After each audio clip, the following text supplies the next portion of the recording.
बोलिए जी। शंकर त्रिपाठी, राष्ट्रीय अध्यक्ष all India small newspaper association. लगभग मध्यम समाचार पत्रों की दयनीय स्थिति को देखते हुए मेरे साथ 3 मार्च 82 को हमारे Keyur Bhushan MP Madhya Pradesh, captain general Nishad Bihar, आपका विजय जो आपके डिप्टी CM हैं पाठक जी, और ऐसी कई MPओं से मिल करके ये दिल्ली में ये संगठन बनाया गया था कि जिसमें लघु मध्यम समाचार पत्रों का जो उत्पीड़न हो रहा है उनको हर तरह संभव उनको उत्पीड़न से राहत दिलाई जाए और उनकी मदद की जाए। ये संगठन 40 साल पुराना संगठन है। इसकी वेबसाइट बनी हुई, हर प्रदेश में कमेटियाँ बनी हुई और हर प्रदेश में कार्यक्रम होते रहते हैं। हमें खुशी की बात यह है कि हमारे साथ 6 MP शासन प्रशासन में दबाव डालने के लिए और किसी तरह का उत्पीड़न को रोकने के लिए हमारे साथ 6 MP हैं। और हमारा प्रदेश अध्यक्ष हमारे MP साहब हैं श्री जुगल किशोर जी। ये जब से अध्यक्ष बने हैं तब से आप लोगों के लिए हर स्थान में हर जगह जाने के लिए तैयार रहते हैं और कहते भी हैं कि चलिए और अखबारों की समस्याओं को उनके ज़िले से वहाँ पर से लिया जाए और यहाँ पर शासन प्रशासन में दबाव डाला जाए। हमने शासन प्रशासन में दबाव डालने के लिए कम से कम 12-13 बार तो जंतर मंतर में धरना प्रदर्शन किया। 2016 की पॉलिसी थी जिस पर लघु मध्यम समाचार पत्र बिल्कुल साफ हो रहे थे, वो 15 दिन के अंदर रिपोर्ट मांगी थी, वो बदलाया धरना प्रदर्शन। क्योंकि हम लोगों के पास एक ही चीज़ है कि कलयुग संघे शक्ति करके हम सबको इकट्ठा करके और शासन प्रशासन को जागरूक करते हैं और उनको जीवन से लाभ दिलाते हैं। ये कार्यक्रम हमारा बड़ा चल रहा है। अभी हम तमिलनाडु में कार्यक्रम, कर्नाटक की, राजस्थान में मैं बराबर 32 साल से सितंबर में प्रेस कॉन्फ्रेंस की होती आ रही है। वहाँ उनके मीडिया के चेयरमैन को मैंने अपना वाइस चेयरमैन बना दिया है और तब से अपने एसोसिएशन को भी शामिल कर दिया है। हमारी माननीय राष्ट्रपति महोदया भी वही करीब 25 साल से वहाँ ब्रह्मकुमारी विश्वविद्यालय माउंट आबू में जाती रही। तो मेरा ये कहना है कि आज मैं सिर्फ इसीलिए आया हूँ, जैसे हमारे अध्यक्ष जी का ये कहना है कि ऑन द स्पॉट अगर हम लोग जानकारी दें तो ज़्यादा तो आपकी समस्याओं को हल कराने के लिए। और अब तो चिड़िया वाली बात भी कर रहे थे, उस चिड़िया और बिना चिड़िया वालों के सपोर्ट के लिए हमारे MP और हमारा एसोसिएशन हमें तत्पर है और हम इस प्रयास में हैं। जैसे हमारे PCI के सदस्य ने कहा कि चाहते हैं कि कम से कम पत्रकार जगत में जो पत्रकार हो जो उन्हें मान्यता दी जाए वो कम से कम ग्रेजुएट हों, क्योंकि तभी सत्य आईना शासन प्रशासन को और उनकी समस्याओं को दिला सके। तो इसी सिलसिले में आया हूँ। ये आपके फिल्म फेस्टिवल के डायरेक्टर हैं, आपके इत्तेफाक से ही आगरा के रहने वाले हैं। पिछले साल भी 11, 12, 13 दिसंबर को उन्होंने फिल्म फेस्टिवल किया था यहाँ बाबा अम्बेडकर विश्वविद्यालय के हॉल में। मैं 13 को 11-12 में तो नहीं आ पाया था, 11-12 में 30-40 फिल्में बनवाई हैं, उनका शो दिखाते हैं। तो 13 को आया था और मेरे पास कम से कम 50-60 लोगों को, मैं और BC अम्बेडकर विश्वविद्यालय के और आरती ये बेटी हमारी, तीनों लोगों ने ये और विवाह किया। वो अभी गए थे उनको इन्वाइट करने, तो उसी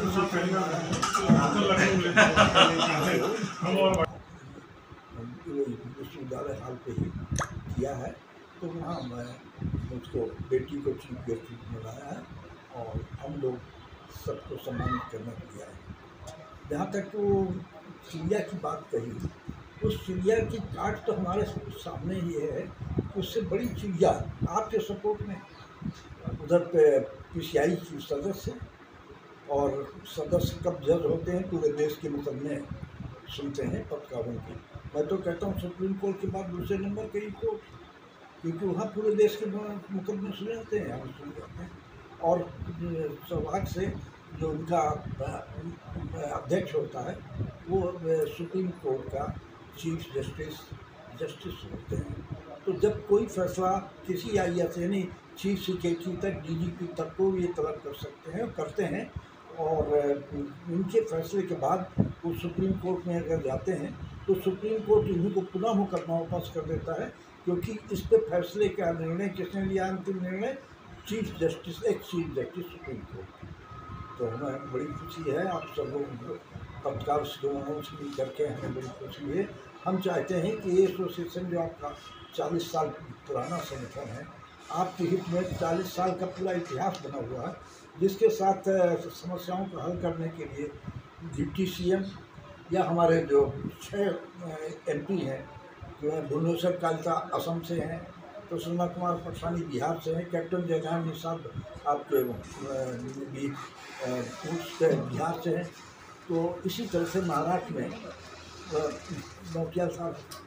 तो इसलिए मैं चाहता हूं कि आप लोग एसोसिएशन में ज़रूर शामिल हो और अपनी समस्याएं एसोसिएशन का अवगत कराते रहें। हमने यहाँ भी धरना प्रदर्शन किया, आज इतना तो बना दिया है कि आप अगर एसोसिएशन का नाम लेके जाएंगे, चाहे डायरेक्टरेट हो और चाहे RNI रजिस्ट्रार हो, चाहे DMP हो, उसमें आपको प्राथमिकता दें। मैं Aarti Tripathi, member press council of India. आज आगरा आई हूँ। यहाँ पर एक global Taj international film festival Suraj Tiwari ji द्वारा आयोजित किया जा रहा है, जिसमें मैं इनवाइटेड हूँ, उसी को अटेंड करने के लिए आई थी। फिर आप लोगों से मिलना ज़रूरी था, यहाँ आकर कम से कम आप लोगों से डायरेक्टली मिल के आप लोगों की जो समस्याएं हैं उनको जानकर काउंसिल तक पहुंचाकर उसको सॉर्ट आउट करवाने के लिए यहाँ पर आना हुआ था मेरा, और आप लोगों से मिलना हुआ था। साथ ही मुझे ये भी बताना था कि प्रेस काउंसिल ऑफ इंडिया के बारे में लोगों तक जो मैसेज जा रहा है कि काउंसिल इस समय काफ़ी टाइम से निष्क्रिय है, लेकिन उसकी वजह ये थी कि पहले कोविड टाइम चल रहा था, उसमें पेंडिंग केसेस हुए। उसके बाद फिर हमारी जो चेयरपर्सन है, हमारे चेयरमैन कोई हमें काउंसिल को नहीं मिले थे। अभी इसी साल हमें चेयरपर्सन मिली श्रीमती रंजना देसाई जी। उनके आने के बाद तेज़ी से जो कंप्लेंट्स पेंडिंग थी वो सॉर्ट आउट की जा रही हैं। 3-3 दिन का कोर्ट लगाया जा रहा है और कोशिश की जा रही है कि ज़्यादा से ज़्यादा पेंडिंग केसेस निपटा के और पत्रकारों और समाचार पत्र साथियों को राहत दिलाई जा सके। क्या मैडम आपकी तरफ से पत्रकारों के लिए कुछ नए प्रयास किए जाएंगे? हम लोग प्रयास कर रहे हैं कि जो मान्यता प्राप्त पत्रकार हैं उनके साथ साथ जो फील्ड पे काम करने वाले पत्रकार हैं उनको भी सुविधाएं ज़्यादा से ज़्यादा दी जा सकें, और साथ ही जो संस्थान उनसे किसी भी FIR या कंप्लेंट होने के बाद पल्ला झाड़ लेते हैं, तो उसके बाद उन्हें काउंसिल की तरफ से या हमारी तरफ से राहत मिल सके और सुविधाएं उनको दी जा सकें।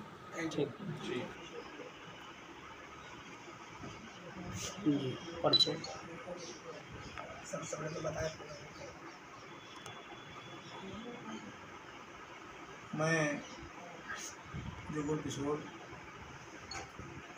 भारतीय जनता पार्टी उत्तर प्रदेश BJP प्रदेश प्रवक्ता, पूर्व सांसद, राज्यसभा। आज अखबार पढ़ रहा था तो उसमें लगा कि माननीय अखिलेश यादव जी ने PTA का नाम दिया, उसमें बहुत पुरजोर वकालत की पिछड़े वर्ग की। तो मैं कहना चाह रहा हूँ, जब उनकी सरकार थी तो सबसे ज़्यादा अत्याचार D पर किया, दलितों पे किया। जितने अत्याचार हो सकते थे, चाहे वो प्रमोशन में आरक्षण का मामला हो, उसमें उत्तर प्रदेश को छोड़ करके किसी भी प्रदेश में डिमोशन नहीं हुआ था। प्रमोशन में जो आरक्षण व्यवस्था ख़त्म की गई थी सुप्रीम कोर्ट से, उसमें सबसे पहले उत्तर प्रदेश की सरकार ने उसे ख़त्म किया और 2 लाख कर्मचारी अधिकारियों को डिमोशन दिया था। जैसे AM हो गया, PCS से IS हो गया, उसको तुरंत उन्होंने PCS बनाने का काम किया। PP से IS हो गया था, उसको भी PPS फिर से बनाया। 2 लाख कर्मचारी अधिकारी थे, जो लगा करके बड़े तक जिनका प्रमोशन हुआ था, उनको उन्होंने डिमोशन देने का काम किया था। लगातार दूसरी जो पूर्ववर्ती सरकार, उनकी जो मायावती जी की सरकार थी, उन्होंने जो दलितों के नाम पर, पिछड़ों के नाम पर, महापुरुषों के नाम पर जो ज़िले बनाए थे, जो यूनिवर्सिटी बनाई थी, कुछ पार्क बनाए थे, उनके नाम को परिवर्तित करके उनके नाम बदलने का काम किया था। जैसे कांसीराम यूनिवर्सिटी, कांसीराम उर्दू फारसी विश्वविद्यालय था, उसका नाम बदल करके चिश्ती मोइनुद्दीन के नाम पे करने का काम किया था। कांसीराम इको पार्क था, उसको जनेश्वर मिश्र पार्क करने का काम किया था। और कासगंज का नाम काशीराम नगर था, उसको भी बदलने का काम किया गया था। अम्बेडकर पार्क को लेकर के इतनी मतलब भद्दी टिप्पणी भी उन्होंने की दलितों पर। जहाँ तक मायावती जी पर दलित नेता हैं, उनके ऊपर गेस्ट हाउस कांड हुआ, सब लोग जानते हैं। इस तरीके से उनको अधिकार ही नहीं डी का नाम लेने का। डी पे जितना अत्याचार समाजवादी पार्टी में हुआ, इतना कभी ब्रिटिश गवर्नमेंट में भी नहीं हुआ था। पिछड़ों की जो बात करते हैं, उसमें 18 पिछड़ी जातियां निकाल करके, पिछड़ी जातियों को निकाल करके अनुसूचित जाति में करने का काम किया था। और वो 5 साल, जबकि इन्हें अधिकार ही नहीं था। प्रदेश की किसी भी स्टेट की गवर्नमेंट को अधिकार नहीं है कि किसी को किसी भी जाति में शामिल करिए, पार्लियामेंट का अधिकार है, और उनको अधिकार ही नहीं था। उन्होंने क्या किया, उन 18 दलित पिछड़ी जातियों को दलितों में शामिल करके उनका कास्ट सर्टिफिकेट जारी कर दिया। और जितने 5 साल रहे, उसमें जो भी नौकरियां निकली, उनको उससे वंचित रखा। और उनको कहीं का न पिछड़ों का हक मिला, न दलितों का हक मिला। इसलिए पिछड़ों के सबसे बड़े अगर दुश्मन हैं तो माननीय अखिलेश यादव जी। मैं आपसे छोटा सा एक सवाल मैं छोटा सा ये पूछना चाहूँगा। सारी पार्टियां बहुत कुछ कहती हैं, बहुत कुछ करती हैं, और आप भी पार्टी के कद्दावर पद पर हैं इस वक्त, और 70 पार्टी में है इस वक्त, लेकिन हर पार्टी औरों की बात करती है। आज तक कोई भी नेता, कोई पार्टी पत्रकारों के विषय में कोई क्यों नहीं बात कर पाया आज तक, ना ही उनके लिए कुछ कह पाया? क्यों? जिसको पत्रकारी सबको हाईलाइट कर रहे हैं, उन्हीं के लिए कोई कुछ क्यों नहीं बोलता? नहीं, ऐसा नहीं। सरकारें, सभी सरकारें आती हैं, सभी सरकारें पत्रकारों के लिए भी करते हैं। कहीं कहीं अधिकारियों की प्रति जो अधिकारी जाति करते हैं, उनकी जागरूकता होनी चाहिए पत्रकारों को, और सरकार तक बात पहुंचाएं, उन पर कार्रवाई होगी। ऐसा नहीं कि कार्रवाई नहीं होती। हमारी बात को पार्टी में कहाँ तक पहुँचाएंगे? मुख्यमंत्री कहते हैं कि पत्रकार के खिलाफ बात आप मुझे लिख के दीजिए, मैं मुख्यमंत्री जी तक पहुँचा दूँगा।